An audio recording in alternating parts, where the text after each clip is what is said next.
¿Cómo y cuándo te introdujiste en el mundo del fotoperiodismo y la fotografía? Básicamente, lo que es el tema de conflicto, yo llego poco a poco, me interesa mucho lo que es la historia, la pintura y la fotografía, por supuesto, pues es una herramienta, ¿no? En el cual pues se compagina, o para mí al menos se compaginan esos aspectos iniciales, y después también, por supuesto, creo en lo que es el tema de la herramienta de denuncia que significa el periodismo o el fotoperiodismo. Y básicamente pues empiezo de forma gradual. O sea, yo siempre cuando doy una conferencia o clases en la universidad lo explico, ¿no? Digo que, o sea, si te quieres dedicar realmente al tema de conflicto o ese tipo de trabajo, pues lo tienes que hacer escalonadamente, ¿no? No puedes entrar en un conflicto de intensidad 10 sin haber pasado o haber cogido una cierta previa experiencia.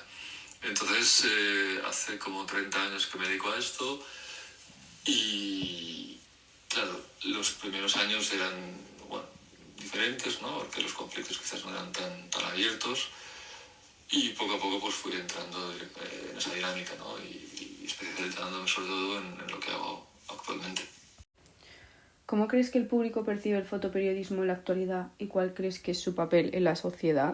Yo creo que el fotoperiodismo en la actualidad el público lo recibe de forma distante, porque yo creo que realmente con la capacidad que hay hoy en día en generar imágenes, inputs visuales a nivel de cualquier otro formato, ya no más allá de la fotografía, entiendo que cada vez está perdiendo más valor, incluso también por las nuevas tecnologías, ¿no? La inteligencia artificial, y por el hecho de lo que decíamos antes, ¿no? De la globalización de la propia herramienta, de la cámara, ¿no? En su momento.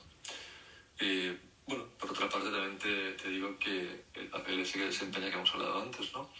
Que para mí es el que es la herramienta sensibilizadora, tanto el fotoperiodismo como el periodismo, ¿no?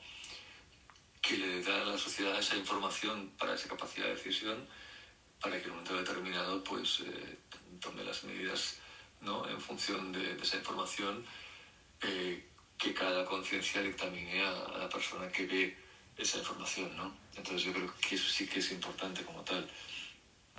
En cuanto a la ética, ¿cómo abordas la ética en tu trabajo, especialmente al documentar situaciones sensibles o conflictivas? Pues sobre todo en nuestro trabajo, cuando lo hacemos contra el ajeno, es lo más importante que hay. Entonces yo siempre digo lo mismo, ¿no? Tú tienes que hacerlo desde una empatía y desde un respeto absoluto, y tienes que ser consciente de que estás trabajando en situaciones en las cuales ese sufrimiento, ¿no?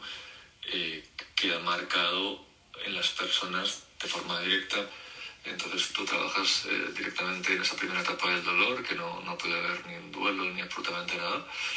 Y por otra parte, el acercamiento, ¿no? Que tienes con esas personas pues exige, ¿no? Pues sobre todo esa empatía y ese respeto. Yo lo que creo que funciona es cuando tú te lo ganas, en el sentido que ellos asimilan que tú eres alguien más que está dentro de ese contexto, ¿no? No sé, por ponerte un ejemplo, recuerdo en Siria un momento determinado sobre la frontera de Turquía, en Barcelona, empezaron a entrar periodistas. Eso por una parte fue fantástico porque la noticia se difundió mucho más, pero por otra se montaron como tours de periodistas. Sin mediar palabra, cogieron y empezaron a hacer fotos de todos los heridos que estaban en el suelo, porque ya no trabajaban en las plantas superiores, porque estaban bombardeadas, estaban destrozadas, ¿no? Y sin decir palabras se fueron. Creó un malestar entre los médicos, que al día siguiente pues prohibieron cualquier acceso a la prensa. Trabajar contra el ajeno yo creo que es algo que se tiene que tener desde la experiencia vital, en la cual pues yo no digo ponerte en el papel de esa persona porque eso es imposible, ¿no? Pero sí al menos intentar pensar qué sería para ti si las circunstancias que te está viviendo esa persona te afectaran a ti de forma directa. ¿Puedes compartir algún momento o proyecto que haya sido especialmente significativo en tu carrera hasta ahora? Bueno, más que proyecto, yo diría momentos en los cuales haces tu trabajo y crees que realmente sirve para algo, ¿no? Yo no creo que una fotografía vaya a cambiar un contexto, pero sí que creo que una sucesión de fotografías sensibiliza a un espectador o a un receptor, y ese receptor al final, o esa sociedad que es la que lee esa información, ¿no? Porque al final, si no lo cuentas, no existe, pues es la que tiene la capacidad para hacer esos cambios en la sociedad, básicamente, y eso se hace a través de las elecciones, de los gobiernos que elegimos. Entonces, pues tener esa información es lo que nos permite tomar esas decisiones, ¿no? Y evidentemente, pues sin esa herramienta, sin esa información, no podríamos saber qué pasa. Y por tanto, pues vuelvo a repetir, todo lo que no cuentas, pues evidentemente no existe, ¿no? En el cambiante panorama de los medios de comunicación y la fotografía, ¿cómo has visto evolucionar el papel del fotoperiodismo a lo largo de los años? Digo, más que evolucionar, yo creo que es una evolución, porque yo he tenido la suerte, la desgracia de poder trabajar en ambos lados, en el cual hace unos años pues se pagaba muy bien, tenías una serie de apoyos, digamos, del medio donde estabas trabajando, toda una serie de circunstancias que hacían pues que este trabajo era mucho más fácil que no ahora, ¿no? Que a partir del 2011 pues hay un punto de inflexión en el cual deciden cambiar la forma de trabajar y lo que hacemos ahora básicamente es ir a sitios en los cuales pues nosotros nos pagamos la logística, nos pagamos el acceso, buscamos los contactos y después intentamos enviar esas imágenes, ¿no? Te haces un cómputo, ¿no?, anual de 4, 5, 6 o 7 años que puedes llegar a tener.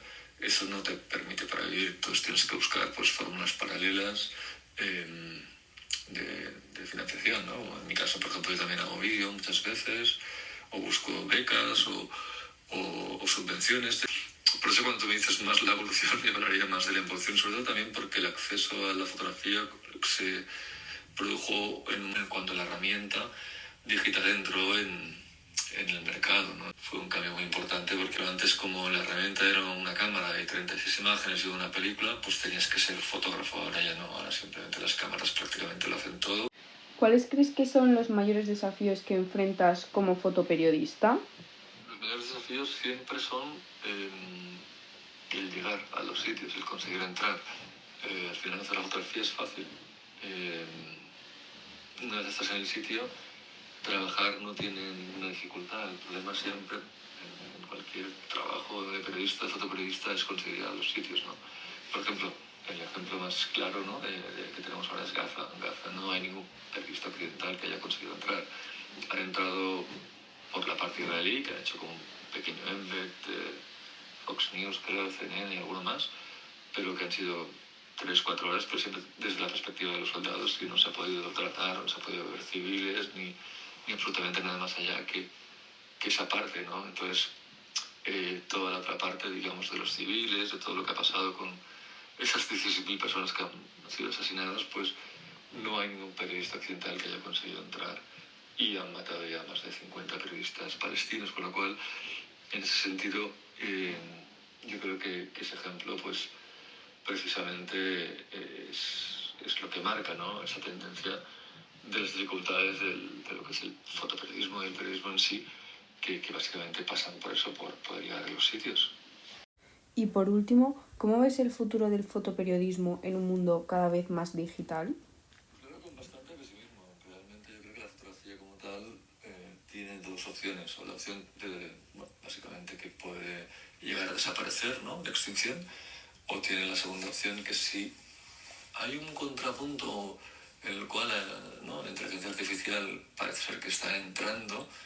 También puede ser que a lo mejor, pues, en un momento determinado, determinados periodistas o fotoperiodistas salven, ¿no?, su trabajo y le den la vuelta a eso en la perspectiva de que ellos serán los validadores de esa imagen o de esa información, ¿no?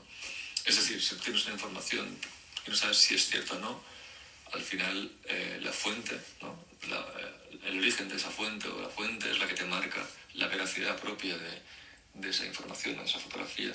Y quizás desde esa perspectiva pues podría ser que entonces todo fuese diferente. Pero en cualquier caso yo lo veo con bastante pesimismo, sí. No, ha habido un cambio muy grande de la fotografía de unos 10, 15 años atrás hasta ahora, y realmente yo creo que quizás si tuviera que pensar en cuál realmente va a ser el resultado, yo creo que esa va a ser la extinción de tal como la conocemos hoy actualmente, hoy en día, ¿no? Porque incluso las cámaras y todo cada vez evolucionan más a instrumentos que propiamente serán como autónomos. Entonces yo creo que todo eso pues quedará pues relegado un poco a los libros de historia.